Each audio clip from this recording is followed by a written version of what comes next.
lowest, greatest, highest, I will come to thee.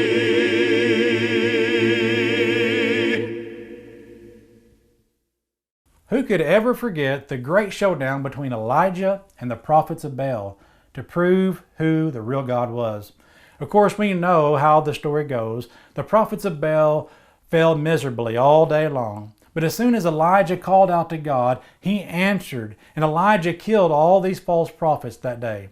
As great as his victory was, he became afraid of Jezebel and ran off and hid, as we read in 1 Kings 19, verse 9. And there he went into a cave and spent the night in that place. And behold, the word of the Lord came to him, and he said to him, "What are you doing here, Elijah?"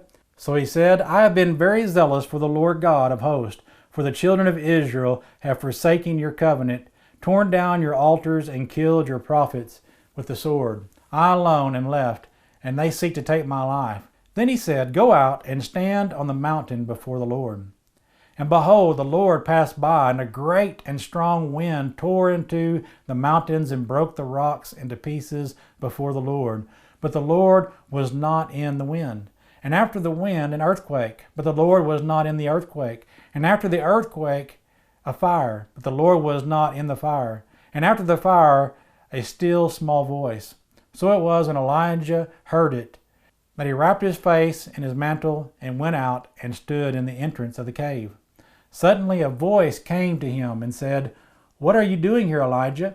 And he said, "I have been very zealous for the Lord God of hosts, because the children of Israel have forsaken your covenant, torn down your altars, and killed your prophets with the sword.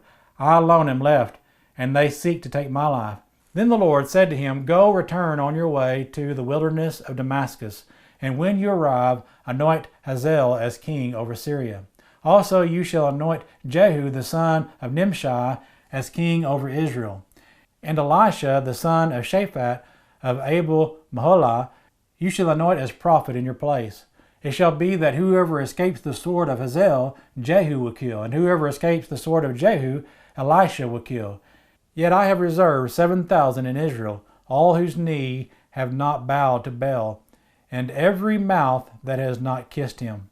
Like Elijah, maybe some of us have felt victorious in the way we have lived our lives for God and upheld His truth.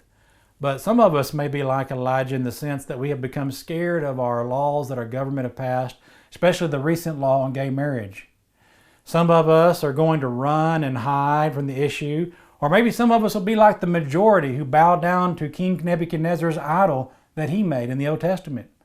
While this would certainly be the easy thing for us to do, we must learn from Elijah that we are not alone. There are even more than 7,000 Christians in the United States that will stand with us and boldly keep proclaiming God's truth no matter what man says is legal. Just as we have not stopped preaching against the sin of abortion, we will not stop preaching against the sin of fornication, adultery, or homosexuality. Just remember, not only do we have many other faithful Christians who will stand with us and uphold the truth, God is with us as well, and He will never forsake us. Hebrews 13, verse 5. "Let your conduct be without covetousness. Be content with such things as you have, for He Himself has said, I will never leave you nor forsake you. So we may boldly say, the Lord is my helper. I will not fear. What can man do to me?"